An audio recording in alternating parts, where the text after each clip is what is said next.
Assalamualaikum warahmatullahi wabarakatuh. Alhamdulillahirrabbilalamin. Kita ucapkan rasa syukur kita atas kenikmatan yang masih diberikan oleh Allah Subhanahu wa Ta'ala, dan sholawat berserta salam kepada baginda Muhammad Nabi Sallallahu Alaihi Wasallam. Perkenalkan, saya Mirna Anggriani, mahasiswi dari Universitas Islam Negeri Sumatera Utara, Prodi Sejarah Peradaban Islam dari Fakultas Ilmu Sosial. Pada video kali ini saya akan membahas tentang situs bersejarah yang ada di Aceh Tenggara, di Kabupaten Aceh Tenggara, yang dimana berupa benteng, tugu benteng, dan makam.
Benteng Tugu Kutarih yang terletak di Desa Kutarih, Kecamatan Babu Salam, Kabupaten Aceh Tenggara, merupakan monumen sejarah untuk mengenang tragedi para pejuang dalam melawan penjajah Belanda pada 14 Juni 1904 silam. Pertempuran yang memakan korban jiwa dari pejuang Tanah Alas saat mundur menjadi bukti sejarah Belanda dalam perjuangan kemerdekaan Republik Indonesia dari daerah tersebut.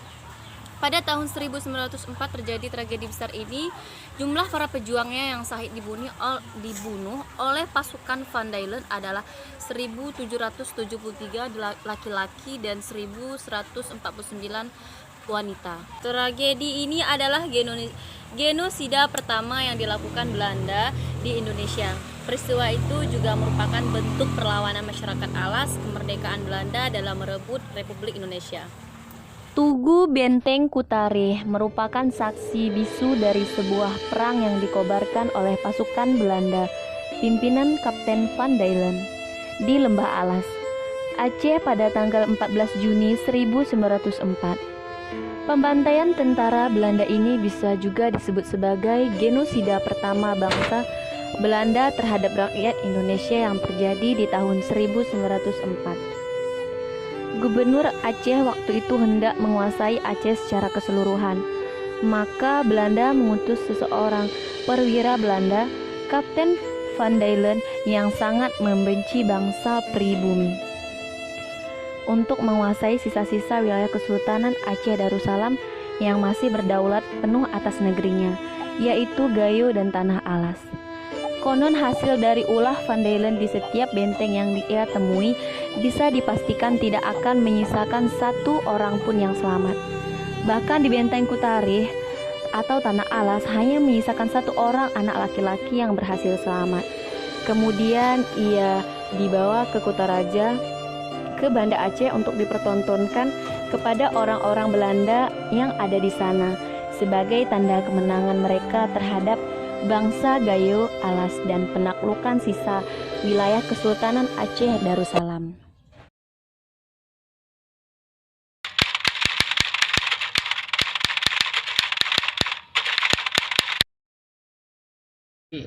Terkait peristiwa Tugu Benteng Kutarih yang terjadi pada bulan Juni 1904, sebetulnya itu ada keterkaitan dengan peristiwa agresi militer Belanda di Aceh tahun 1873. Artinya sudah berlangsung berpuluh-puluh tahun yang lalu baru kejadian peristiwa Tugu Benteng Kutarih yang sekarang ini secara geografis terletak di Desa Kutarih, Kecamatan Babu Salam, Kabupaten Aceh Tenggara. Nah, karena waktu itu agresi militer ini kan diumumkan ya oleh Belanda di media massa, kemudian agresi militer itu dilakukan bawah pimpinan Jenderal Kohler ya. Kemudian kan dia Kohler juga kemudian tewas dalam pertempuran tersebut dan diabadikan menjadi salah satu nama pohon ya, pohon Kohler, yang saat ini sisa pohonnya masih bisa kita saksikan di Museum Kebudayaan Aceh di Kota Banda Aceh. Nah, ini terus menjadi rentetan peristiwa hingga nanti ada namanya pengerahan pasukan Marsose. Karena begini, ketika pertempuran di daerah pesisir, Belanda itu mungkin bisa, tapi ketika rakyat atau para pahlawan itu sudah masuk ke daerah hutan, maka Belanda itu kewalahan menghadapi pasukan Aceh, maka perlulah didatangkan yang namanya pasukan Marsose sampai nanti terjadi peristiwa penyerahan kekuasaan Muhammad Daud, raja terakhir waktu itu yang berkuasa di Aceh. Pasukan Marsose itu adalah pasukan elit yang diterjunkan oleh pemerintah Hindia Belanda waktu itu untuk menyerang Aceh, yang mereka memiliki kemampuan bertempur di hutan. Jadi mereka memang dilatih khusus untuk dengan dengan areal atau topografi yang berbentuk hutan. Jadi kemampuan pasukan Belanda itu ya berbeda-beda gitu. Ada yang di pesisir, ada yang di hutan. Nah, itu maksud dari pasukan Marsose. Mereka itu sebetulnya bukan hanya orang Belanda, tapi juga orang-orang pribumi yang direkrut oleh Belanda, seperti misalnya orang Jawa ya. Kemudian misalnya juga ada dari Ambon dan beberapa daerah di Indonesia. Nah, ini sebetulnya berawal dari ketika adanya keinginan oleh pimpinan gubernur militer Aceh untuk menaklukkan semua daerah Aceh, termasuk dataran tinggi Gayo Luas yang nanti kemudian menuju ke Tanah Alas ya di Kabupaten Aceh Tenggara saat ini. Waktu itu terjadilah proses perjalanan dari pusat kekuasaan Kutaraja menuju pedalaman Aceh.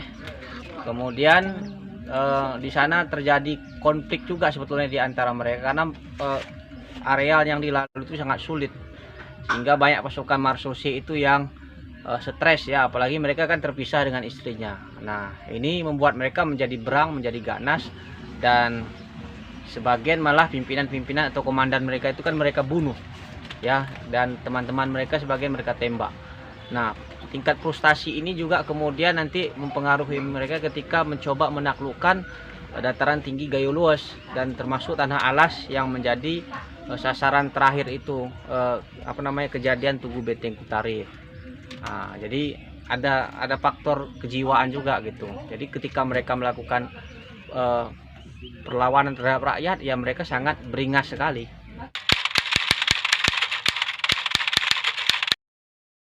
Nah, dalam peristiwa Tugu perlawanan rakyat di Tugu Benteng Kutarih ini, korban jiwa itu sampai ribuan jumlahnya ya. Ada yang mengatakan lebih 2000, ada yang mengatakan bahkan sampai 4000 jiwa. Yang disisakan itu hanya seorang anak saja. Dan itu mereka foto, mereka potret, dan itu dibawa ke Kutaraja dan diperlihatkan bahwa mereka telah berhasil melakukan satu serangan kepada rakyat Gayo Alas di daerah Kutarih ya, karena ribuan jumlahnya sehingga waktu itu korban jiwa itu nggak bisa dikuburkan. Nah, mereka dibiarkan, sebagian dibiarkan begitu saja dan membusuk sampai nanti hilang sendiri begitu, karena jumlah sudah ribuan sementara yang menangani tidak ada begitu. Kemudian boleh dikatakan sebagai satu bentuk genosida ya, pemusnahan satu komunitas masyarakat yang sangat luar biasa terjadi dalam sejarah di Aceh yang sekarang ini kalau kita hitung sudah berlangsung lebih dari 100 tahun yang lalu, tepatnya pada bulan Juni 1904. Genosida yang terjadi di Tugu Benteng Kutarih ini sebetulnya mendapat kecaman dunia internasional. Kenapa? Dalam aturan perang internasional sebetulnya tidak boleh membunuh orang tertentu, misalnya wanita, anak kecil, orang tua itu tidak boleh dibunuh. Tapi dalam peristiwa ini itu dilakukan oleh pasukan yang sudah beringas secara merata. Nah, ini tentu bertentangan dengan nilai-nilai hak asasi manusia dan bertentangan dengan hukum perang internasional. Nah, tapi kemudian mereka kan berargumentasi bahwa di Aceh itu pertempuran agak berbeda. Kenapa? Karena perempuannya juga memiliki nilai perjuangan yang sama dengan laki-laki. Ya, mungkin itulah yang menjadi alasan sehingga mereka itu memberangus semuanya ya, termasuk anak kecil juga banyak yang tewas dalam kejadian tersebut. Jadi dunia internasional waktu itu mengecam ya, di Eropa waktu itu beredar surat-surat kabar yang menunjukkan kecaman mereka atas agresi militer yang waktu itu komandan eksekutornya itu ya, komandan lapangan itu adalah kan Pandelen ya.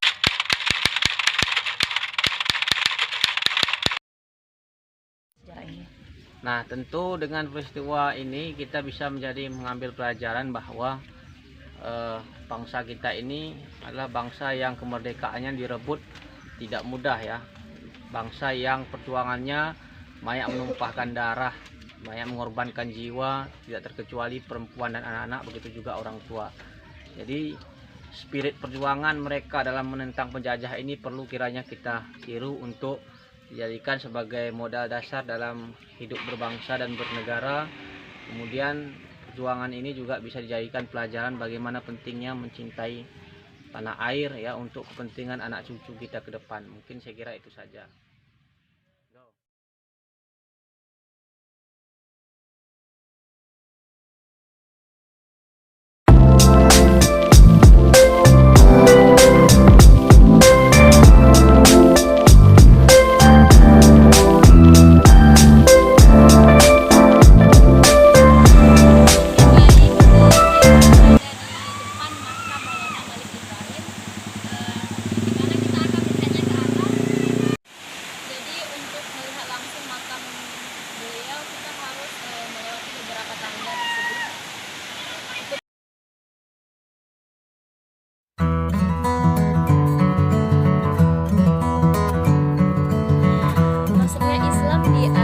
Terjadi melalui perdagangan dan berdakwah dalam penyebarannya. Ya, yang pertama kali menyebarkan Islam di Indonesia adalah pedagang-pedagang India. Jadi Islam masuk ke Indonesia, khususnya Aceh, tidak langsung dari Arab, namun sudah dipengaruhi oleh kebudayaan India. Proses lain yang membantu semakin berkembangnya Islam di Aceh adalah dengan adanya kulturasi budaya antara kaum pendatang dengan masyarakat pribumi. Menyebarkan agama Islam cepat menyebar luas dan menjadi bagian dari budaya masyarakatnya.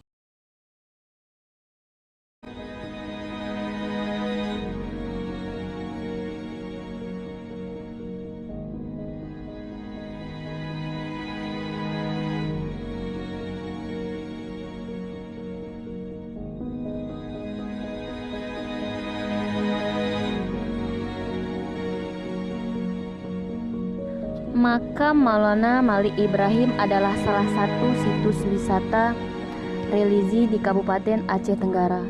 Letaknya di tepi Sungai Lawe Alas pada ketinggian sekitar 45 meter dari permukaan Sungai Lawe Alas, tepatnya di atas Bukit Mbarung. Orang-orang di Kutacane, Aceh Tenggara lebih akrab menyapa makam itu sebagai kuburan Datuk. Desa Batumbulan dalam Kecamatan Babu Salam dan didiami oleh suku Alas yang merupakan suku asli dari Kabupaten Aceh Tenggara. Suku Alas telah bermukim di Kabupaten Aceh Tenggara sejak tahun 700 Masehi dan masuknya Islam di tanah Alas pada tahun 1325 Hijriah. Walaupun masih bersifat nomaden.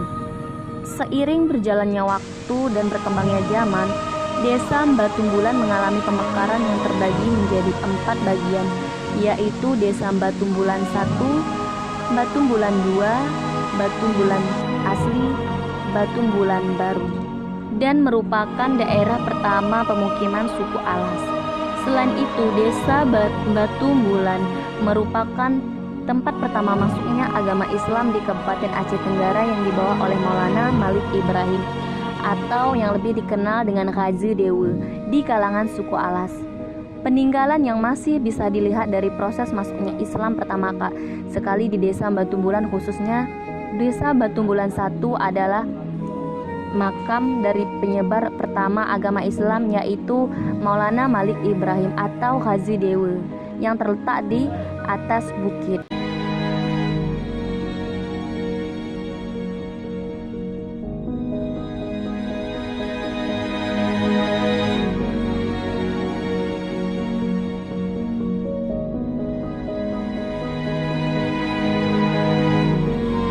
Jadi itulah video dari Benteng Tugu Kutari dan makam yang barusan kita lihat.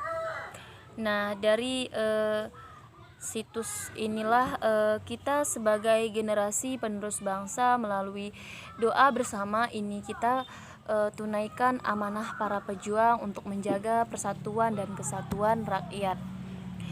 Apalagi kita sebagai mahasiswa sejarah. Demikian video kali ini. Saya ucapkan terima kasih. Saya akhiri. Assalamualaikum warahmatullahi wabarakatuh.